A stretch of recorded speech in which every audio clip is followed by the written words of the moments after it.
পূর্ব মেদিনীপুর জেলার কোলাঘাট রাক্সাচক সবুজ সংঘের সরস্বতী পুজো উপলক্ষে যোগাসন প্রতিযোগিতা অনুষ্ঠিত হলো। এই যোগাসন প্রতিযোগিতায় সারা জেলা জুড়ে প্রায় ৭০০ জন প্রতিযোগী অংশগ্রহণ করেন। ক্লাবের সদস্য প্রদীপ মান্না বলেন, সরস্বতী পুজোর সময় মাধ্যমিক ও উচ্চ মাধ্যমিক পরীক্ষা পড়ে যাওয়ার জন্য অনুষ্ঠান পিছানো হয়।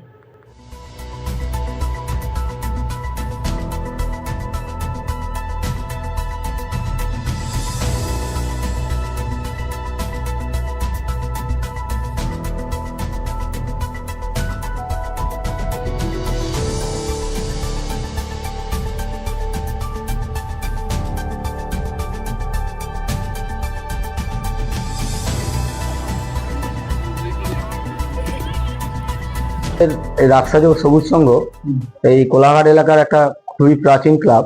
আমাদের পূজা শুরু হয়েছিল সরস্বতী পূজা উপলক্ষে সাংস্কৃতিক অনুষ্ঠান অনেক আগে থেকে শুরু হয়েছিল 1980 সাল থেকে, এবং সেই সময় থেকে অনেক বিখ্যাত ব্যক্তিত্ব এই সমস্ত সাংস্কৃতিক অনুষ্ঠানে অংশগ্রহণ করে গিয়েছেন, যারা পরবর্তীকালে চলচ্চিত্র জগতে নাম করেছেন এবং নাট্যকার অনেকে এসে এখানে অনুষ্ঠান করেছেন। এবছর সরস্বতী পূজা এবং মাধ্যমিক উচ্চ মাধ্যমিক পরীক্ষা খুব তাড়াতাড়ি কাছে থাকার জন্য আমাদের বিশেষ অসুবিধার জন্য এখন আমরা করছি। বর্তমানে ভেবেছি যে বর্তমানে শিশুরা মোবাইল ফোনের জন্য তারা অ্যাটেনশন দিচ্ছে সেই দিকেই বেশি, কিন্তু খেলাধুলা এবং যোগাসনের মাধ্যমে তার দিকে কিছুটা দূরে রাখলে আমরা সেই ভাবনা থেকেই যোগাসন প্রতিযোগিতার আয়োজন করেছি রাজ্য স্তরব্যাপী।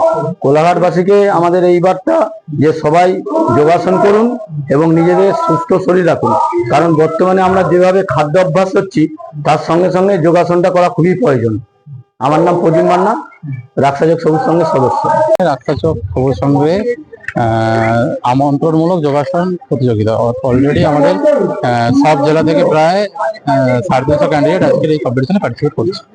আজকে আমরা একটা নতুন প্রসেস রান করছি, যেটার সিস্টেম হচ্ছে আমরা অনলাইন জাজমেন্ট, রেজাল্ট এবং নাম লিস্ট, একদম নাম এন্ট্রি থেকে রেজাল্ট টোটালটাই অনলাইন। আমরা সবাই যোগাতে বলি যে কম্পিটিশনের পর নাম্বার চেঞ্জ হয়ে যায়, তো এই ব্যাপারটা যাতে প্রবলেম না হয় কারণ হয়, সেই কারণেই আমরা আজকের এই প্রসিডিউর চালু করলাম, যাতে অটোমেটিকই সব নাম্বার সবাই দেখতে পাবে গার্ডিয়ান। কম্পিটিশনের সঙ্গে সঙ্গে রেজাল্টও পেয়ে যাবে, রেজাল্ট নিয়ে কোনো সমস্যা নেই, সঙ্গে নাম এন্ট্রি অটোমেটিকই হচ্ছে। এটা হচ্ছে আমাদের আজকে নতুন প্রসেস, আজ থেকে রান করবো।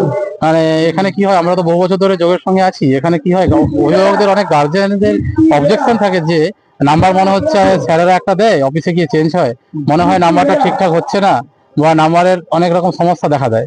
সেটার জন্যই আমার প্রথম ভাবনা চিন্তা যে যদি পেপারটাকে পুরোটাই অনলাইনে আনা যায় তাহলে, এবং কি বারকোড থাকবে বাইরে, ওটা স্ক্যান করলেও আপনারা যে যার বাচ্চার রেজাল্ট দেখতে পাবেন। অটোমেটিক সবকিছুই অটোমেটিকই হবে, যাতে সবাই দেখতে পায়। ফ্রেশ আর লিটিল হওয়ার জন্য আমাদের এই পরিকল্পনা। সৌমেন সাতরা, আমি এই নতুন যে সংগঠন আমাদের তার আমি পরিচালক করি।